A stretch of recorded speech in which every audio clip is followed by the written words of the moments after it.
After more than a year of debate and several twists and turns, Oregonians have overwhelmingly shot down a plan to raise gas taxes and transportation fees.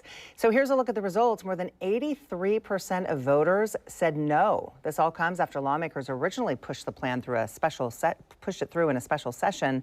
But opponents started a petition to put that issue on the ballot. The money from the tax increase would have gone to helping with the budget gap in Oregon's Department of Transportation. So that means lawmakers will have to go back to the drawing board and come up with a new plan for funding for road and bridge maintenance in the next legislative session.